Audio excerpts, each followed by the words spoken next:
आपको मैं कह रहा हूं, हमें शर्म आती है कि हमारे देश के नेता ये करते हैं। अदालत फैसला कर देती है, कल को आप कहेंगे कि साहब जज हिंदू था, जांच करने वाले एजेंसी में 7 हिंदू थे, केवल 2 ही मुसलमान थे। अरे अदालत फैसला कैसे करती है? अदालत फैसला करती है जो अदालत के सामने मटेरियल पेश करते हैं आप। हाँ, तो वही तो मैं कह रहा हूँ, आप कल को कहेंगे जांच एजेंसी में 7 हिंदू थे, मटेरियल गलत पेश किया जा रहा है। सर आप तो कल को ये भी कह सकते हैं कि अबू आजमी 6 साल तक अबू आजमी आपने खुदा का शुक्र मनाइए, 6 लोगों को जेल में डाल दिया। अबू आजमी आप खुदा का शुक्र मनाइए कि सुप्रीम कोर्ट ने आपको छोड़ दिया, तो आज आप यहाँ बैठकर टीवी पर पैरवी कर पा रहे हैं। खुदा का शुक्र मान रहा हूं। वरना सर याकूब मेमन के साथ आपका भी नाम हो सकता था। गांव के लोग भी फांसी के फंदे पर चढ़ सकते थे। अबू आजमी याकूब मेमन के साथ आपका भी नाम हो सकता था, आप जानते हैं ना इस बात को। लेकिन आप यहाँ बैठे हैं, आप उसमें खुदा का शुक्र नहीं मना रहे, आप उसमें दूसरों को भड़का रहे हैं, ये जानते हुए कि ये देश आपको आजादी देता है बोलने की, इसलिए आप कुछ भी बोलते हैं। मैं किसी को भड़का नहीं रहा हूं भाई, मैं किसी को भड़का नहीं रहा हूं। मैं जो देश में हो रहा है वो बता रहा हूं।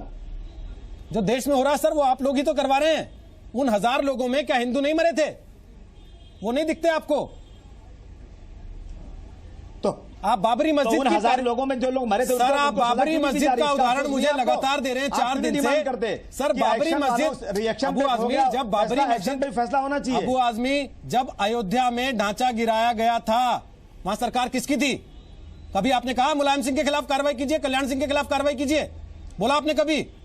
जब वहां गोलियां चली थी और कारसेवक मर गए थे, सरकार बीजेपी की थी सर। उसके पहले गोलियां भी चली थी मुलायम सिंह के राज में, नहीं थी। जब सरकार समाजवादी पार्टी की थी सर, मुलायम सिंह के राज में गोलियां भी चली थी सर, मुलायम सिंह के राज में गोलियां भी चली थी, कारसेवक भी मरे थे, वो भूल गए आप? मुलायम सिंह ने गोलियां चलाया था इस देश के संविधान को बचाने के लिए। सर तो देश का संविधान बड़ा है सर, तो लोग तो मरे थे ना, मस्जिद नहीं, लोग तो मरे थे ना सर। आपने कभी नहीं कहा मुलायम सिंह यादव को फांसी दे दीजिए? तो क्या करेंगे लोग? याकूब मेमन के लिए आप तुरंत खड़े हो गए, तो सरकार क्या बैठी? उससे आपका वोट बैंक सत्ता था।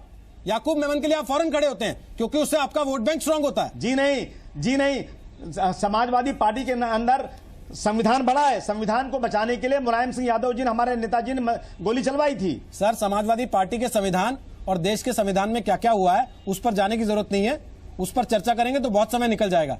लेकिन मेरा सवाल बड़ा सीधा है सर, गोधरा में जो हुआ, ट्रेन के जला दिए जाने के बाद दंगा हो गया गुजरात में, तो क्या इसके लिए बाकी लोगों को माफ कर दिया जाए? गुजरात में जो मारे गए उनकी हत्या का सारा कसूर माफ कर दें क्योंकि वो ट्रेन के जवाब में हुआ था, जैसा आप कह रहे हैं कि बम ब्लास्ट के आरोपी को छोड़ दो क्योंकि वो दंगे के जवाब में हुआ था? जलाया नहीं था। आपको मालूम होना चाहिए कि जब अबू आजमी हुई तो अबू आजमी देश जानता है उनको आपकी टेस्टिमोनी की जरूरत नहीं है। अबू आजमी देश अच्छे से जानता है, नहीं हुई, हमारा देश अच्छे से जानता है किसने क्या जलाया था, उसके रिपरकशन में क्या हुआ। इसमें आपकी टेस्टिमोनी की जरूरत नहीं है। जहां आपकी टेस्टिमोनी थी वहां आप सुप्रीम कोर्ट से छूटकर आ गए, और आपको इसके लिए तारीफ करनी चाहिए देश की न्याय व्यवस्था की।